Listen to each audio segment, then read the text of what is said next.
Hello, dear viewers, and welcome back to our channel, where we take you behind the polished facade of the royal family and into the moments they wish the public never saw. Today, we turn to the funeral of the Duchess of Kent, a solemn event overshadowed by the most awkward and uncomfortable royal encounter in recent memory. The Duchess's farewell was meant to be a moment of unity and dignity for the House of Windsor. But instead, the presence of Prince Andrew, the disgraced Duke of York, cast an unmistakable shadow over proceedings. Andrew, accompanied by his former wife Sarah Ferguson, made a rare and highly scrutinized appearance. Their arrival did not go unnoticed. As police escorts guided them into the London Cathedral, members of the public gathered outside could be heard audibly gasping, their whispers carried by the autumn wind. Inside, the Duke's seating near the front raised eyebrows. Though stripped of his royal duties and tarnished by scandal, he was still afforded prominence. The cameras caught him rushing from his car, head bowed but pace urgent, as if eager to prove he still belonged.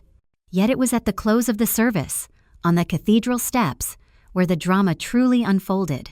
The coffin of the Duchess of Kent was carried out with reverence, the King, Queen, and senior royals lined in sorrowful silence. There was William, the Prince of Wales, stoic, measured and clearly burdened by the gravity of the moment. But then came Andrew. Instead of adopting the solemn composure expected of a royal, he slipped into behavior that felt shockingly out of place. Smiling, chuckling. At one point, openly laughing in conversation with Sarah Ferguson, while standing mere steps away from his nephew. The scene was jarring. William, who had been carefully maintaining his composure, visibly stiffened. Cameras showed him turning slightly away.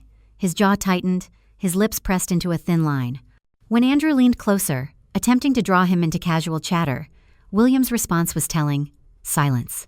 He raised a hand to his mouth, almost as if shielding himself, and offered nothing more than a brief nod.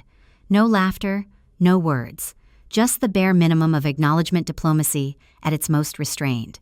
Observers noted how stark the contrast was. William embodied the royal code, serious, reserved, every movement weighed with the knowledge that the world was watching. Andrew, by comparison, seemed utterly tone-deaf. At a funeral where grief should have been the only language, he appeared almost jubilant, oblivious to the discomfort he was causing. The tension grew heavier as Andrew edged nearer, positioning himself beside the Wallaces, as though desperate to be seen in their company. The public outside could sense the unease. This was not a family standing shoulder to shoulder in shared mourning. It was a fractured line, with Andrew clinging to the edge, forcing a place he no longer held.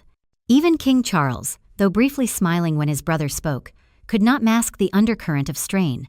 His exchange with Andrew was short, almost perfunctory, while William deliberately looked away, distancing himself from the spectacle.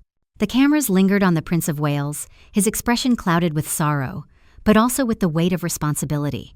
For William, this was not merely a funeral, it was a test. How do you handle shame within your own family, when the eyes of the world are upon you? And handle it he did with silence, with composure, with the same quiet dignity that has come to define him. Unlike his uncle, William gave the press nothing to twist into scandal. No reaction, no outburst, only a carefully measured restraint that reminded everyone why he is the future king.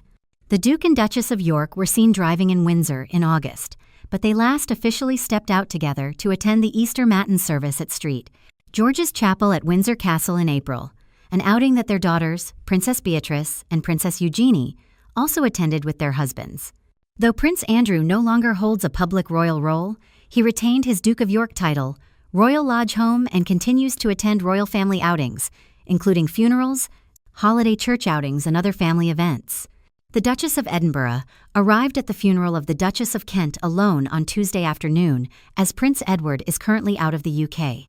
The Duke is in Papua New Guinea, carrying out an important solo tour before he travels on to Japan, where he will be joined by the Duchess.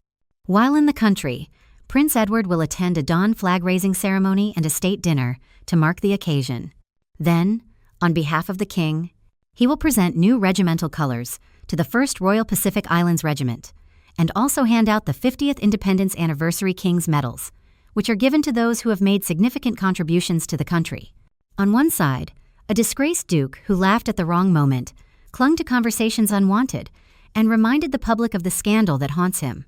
On the other, a prince who bore the discomfort with grace, standing as a symbol of the monarchy's future. The funeral of the Duchess of Kent was meant to honor a life of service. Instead, it became a vivid display of royal tension, Andrew's shame colliding with William's composure. And in that clash, the public saw the truth.